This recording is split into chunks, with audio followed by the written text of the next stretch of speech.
윤한 그 갈등 관계에 들여온 또 다른 그림자가 있습니다. 윤 대통령이 여당 원내 지도부와 초청만찬을 한 어제 서초동에서는 김 여사 명품백 수수 의혹을 수사한 검찰이 김 여사와 최재형 목사 두 사람을 기소하지 않기로 결정을 했습니다. 이 논란이 불거진 지 10달 만인데요. 그 내용을 좀 살펴보도록 하겠습니다. 어떻게 된 겁니까? 네, 일단 지금 말씀하신 대로 이 명품백을 받는 영상이 공개된 기준으로 하면 10달 만이고요. 네. 또 이원석 전 총장이 전담수사팀을 구성하지 않았습니까? 네. 전담수사팀 구성으로는 지금 5개월 만에 결국 그 김건희 여사 그리고 최재형 목사 두 사람 다에 대해서 무혐의 결정을 내렸습니다. 네. 무혐의 결정의 가장 큰 이유는 직무 관련성이 없다는 거예요. 예. 그러니까 명품백을 받기는 받았지만은 이게 청탁금지법에 의해서 처벌 대상이 되려면은 네. 직무 관련성이 있어야 되는데 네. 일단 여사에 대해서는 배우자에 대해서는 수수 금지 규정은 있지만 처벌 규정 자체가 없습니다. 네. 그러니까 애시당초 처벌 대상이 아니라는 것이고요. 최재형 목사에 대해서는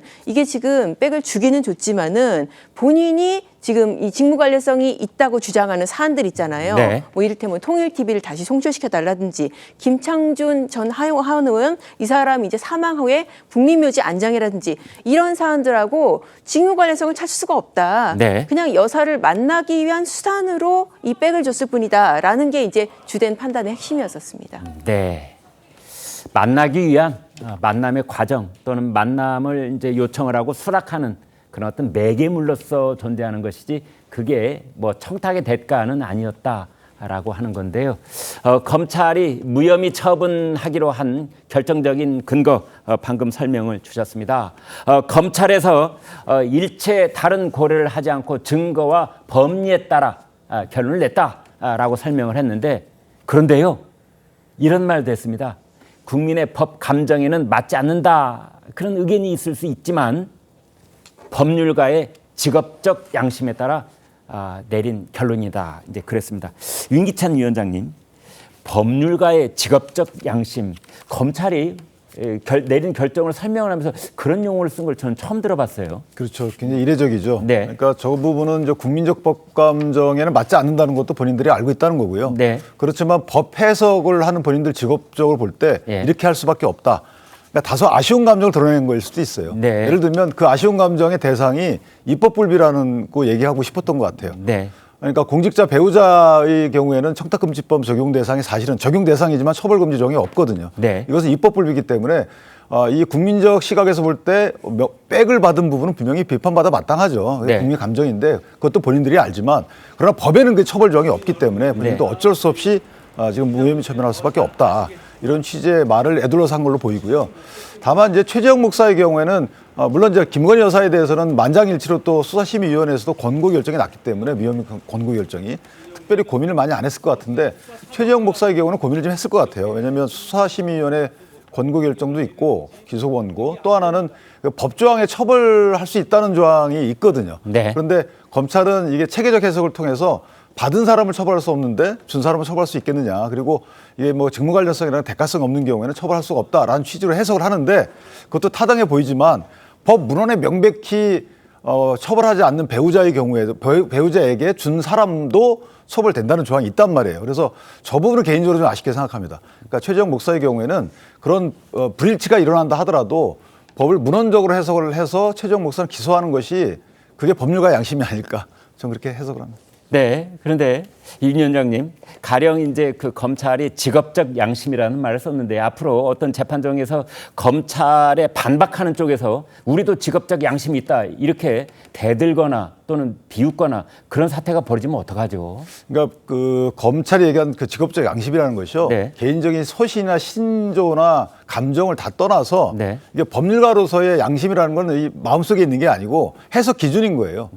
그러니까 이게 본인이 처한 입장이나 뭐 환경, 그러니까 자라는 경험 이런 걸 다 떠나서 오로지 법리 해석에 있는 원칙을 말하는 겁니다. 이게 제가 설명 구체적으로 하기 어려운데 우리 그 형법에 있는 네. 법 조문에 있는 용어만 써서 뭔가 설명을 해야지 법률가의 직업적 양심이라는 말을 쓰는 순간 지금 검찰에서 조사받고 있는 많은 직업인들이 그러면 우리는 직업인의 양심이 없단 말이냐 이렇게 조롱하거나 대들 경우에 검찰은 여기 어떻게 맞설 것인지. 이제 그럴 수가 있는데요. 네. 저희 법조인끼리는 그 직업적 양심이란다라고 와 닿아요. 아, 그렇습니까? 어떤 얘기를 하는지 네. 본인도 갈등을 겪었지만, 네. 그러니까 이 국민적 법감정이 다르다는 걸 알지만 나는 이렇게 할 수밖에 없다.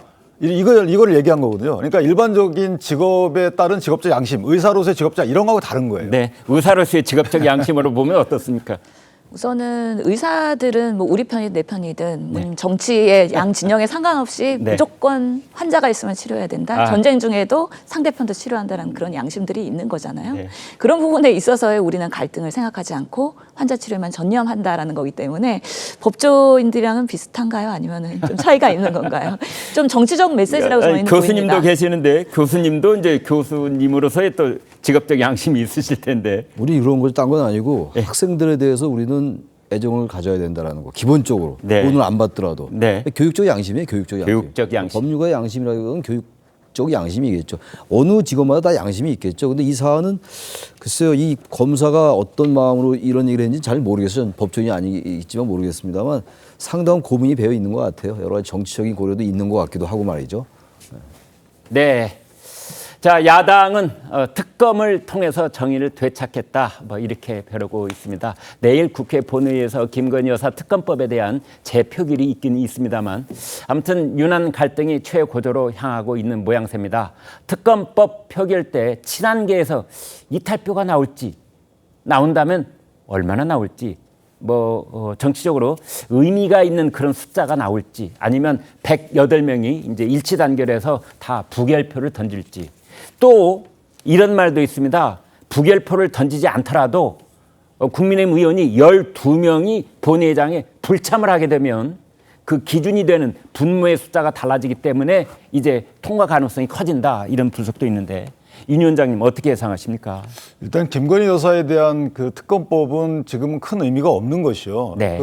첫 번째는 김건희 여사에 대한 의미를 말씀드리는 겁니다. 네. 다른 것들은 수사를 하고 있고 이미 이제 검찰의 처분이 임박한 것들도 있어요. 네. 나머지 공천 개입 문제는 이제 공수처에 고발이 된 상태이기 때문에 수사기관이 수사를 하고 있는 상황이고요. 네. 저 명품백 사건의 경우에는 어느 부분이 수사를 한다 하더라도 처벌 조항이 없는데 처벌할 수 있겠습니까? 네. 그러니까 수사의 필요성이 없는 거죠. 입법의 필요성만 있는 거예요. 그렇기 때문에 특검의 대상이 될 수가 없는 거고요. 그렇다면 왜 굳이 이렇게 특검을 계속해서 두 번째로 지금 올리는 거잖아요. 이유는 윤 대통령에 대한 탄핵 사유를 찾아내기 위함이죠. 네. 그것을 국내심은 알고 있습니다. 그러니까 많은 의원들이 알고 있기 때문에 여기서 그 김건희 특검법에 대한 정의 자체를 의미 자체를 윤석열 대통령의 탄핵으로 일치시켜 놓은 상황이라서 저는 이탈표가 없을 것이다 이렇게 보고 최상병 특검하고 또 다릅니다. 네. 이렇게 생각. 자, 최창일 교수님, 이제 내일 국회 본회의에서 네. 저것을 이제 재표결에 붙인다. 지금 일정은 그렇게 되어 있습니다. 네. 그런데 이탈표뿐만이 아니고 이제 국민의힘 의원 쪽에서 가령 본회의에 불참하는 의원이 있을 수도 있다. 뭐 이런 얘기도 나오고 있습니다. 근데 결과적으로 내일 김건희 여사 특검법이 다시 와서 네. 그게 다시 가결될 것 같지는 않아요. 결과적으로 말이죠. 네. 뭐 불참이 됐건 뭐 이탈표가 한두 표가 나오든 간에 네. 아직은 그때는 아닌 것 같아요. 네. 아직은. 근데 저는 아직은 아닌데 제가 아까 잠깐 모든 일에는 끝이 있다고 말씀드렸잖아요. 네.